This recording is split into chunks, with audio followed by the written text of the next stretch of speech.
सकाळी जर नाश्त्याला खाल्ला तर दुपारपर्यंत आपल्याला भूक लागणार नाही असा दमदार आणि हेल्दी शेवयांचा उपमा बनवणार आहोत। तर त्यासाठी लागणारं साहित्य बघूया। तर इथे 1 वाटी मी शेवया घेतल्या। तर या घरी बनवलेल्या शेवया आहेत, म्हणजे देसी नूडल आहेत। एक मीडियम साईजचा कांदा बारीक कापून घेतला, पाव वाटी शेंगदाणे घेतले, फोडणीसाठी अर्धा चमचा उडदाची डाळ, अर्धा चमचा साखर आणि 3 ते 4 हिरव्या मिरच्या बारीक कापून घेतल्यात, अर्धा चमचा राई घेतलेली आहे, अर्धा लिंबू, कढीपत्त्याची पानं आणि कोथिंबीर घेतलेली आहे।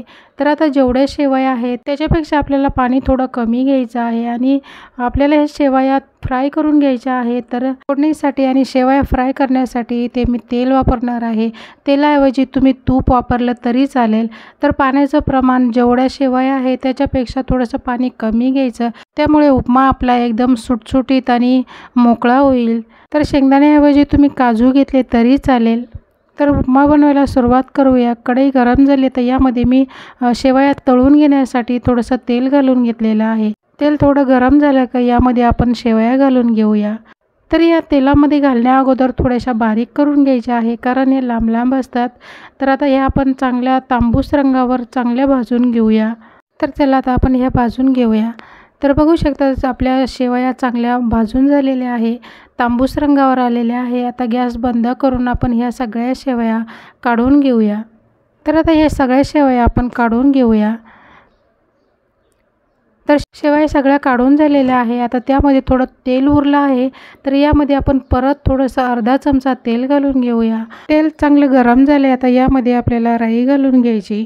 राई चांगली तडतडू द्यायची आहे, कारण राई जर तडतडली नाही खाताना ती दाताखाली येते। तर राई आपली चांगली फुटली गेलेली आहे। आता यामध्ये आपण उडदाची डाळ घालून घेऊया आणि डाळ थोडी तळून झाली की आपण यामध्ये लगेचच मिरच्या घालून घेणार आहोत। मिरच्या घालून झाल्यानंतर आपल्याला शेंगदाणे पण लगेच घालायचे आहे। जर तुम्हाला शेंगदाणे फोडणीमध्ये घालायचे नसेल तर अगोदर तळून घेतले तरी चालेल, पण असे जरी फोडणीमध्ये घातले तरी छानपैकी तळले जातात।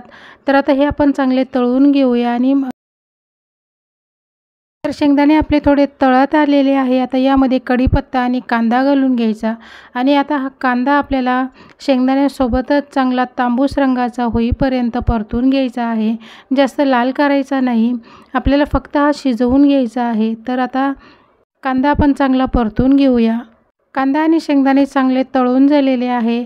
तर आता यामध्ये आपण पाणी घालूया। तर अगोदर आपण जे पाणी काढून घेतलं होतं तेच घालून घ्यायचं आहे आणि मिक्स करून घ्यायचं। मिक्स करून झालं की आता यामध्ये आपल्याला चवीनुसार मीठ घालून घ्यायचं आहे। पाण्याचं प्रमाण वाढवायचं नाही, पाणी थोडं जरी जास्त झालं तर उपमा आपला एकदम चिकट बनेल।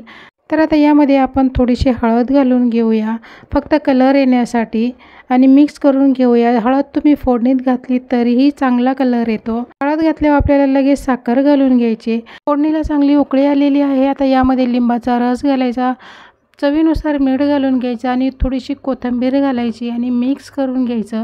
मिक्स करून झाल्यावर अर्ध्या मिनिटासाठी पाणी चांगलं उकळवून घ्यायचं।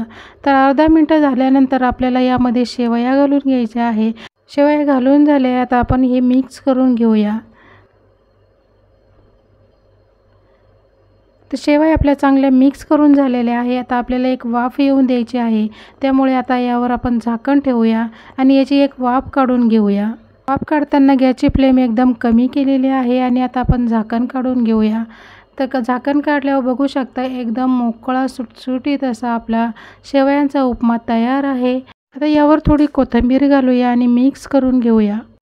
तर एकदम हेल्दी असा आपला नाश्ता तयार आहे। तर आता आपण सर्व करूया। आजची रेसिपी कशी वाटली ते नक्की सांगा। व्हिडिओ आवडला तर लाईक करा, शेअर करा आणि सबस्क्राईब करायला विसरू नका। थँक्यू।